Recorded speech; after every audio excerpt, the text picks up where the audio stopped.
Commodity prices are a function of supply and demand and can fluctuate over time.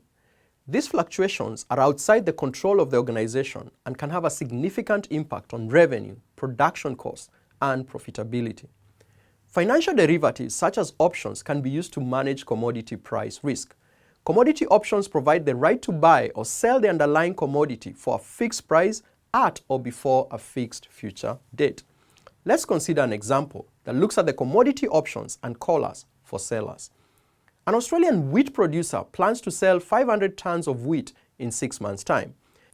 The spot price is 250 Australian dollars per ton, and the wheat producer wants to protect against a falling wheat price while still being exposed to rising wheat prices over that period.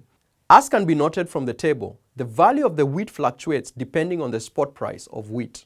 As an example, if the wheat spot price is $250, the value of the wheat is $125,000. Since the sale is occurring in the future, the wheat producer can buy a wheat put option to sell 500 tons of wheat in 6 months' time with a strike price of $240.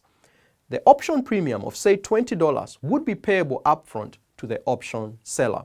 This put option provides the wheat producer with a minimum sell price of $240 with total revenues of $120,000.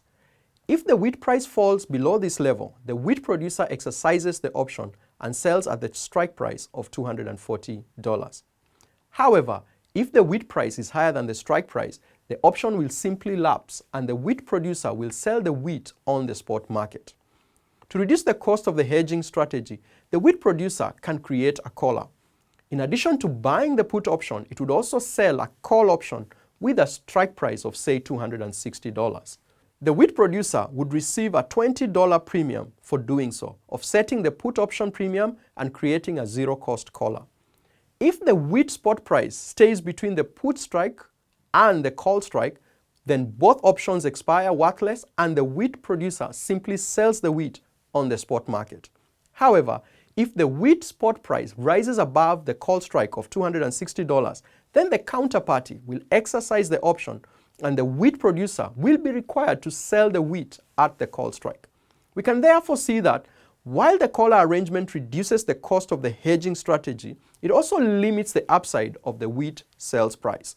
To recap, commodity options can be used to manage commodity price risk, protecting against unfavorable movements while still providing exposure to favorable movements. Collar options reduce the cost of hedging but also limits the benefits from favorable price movements.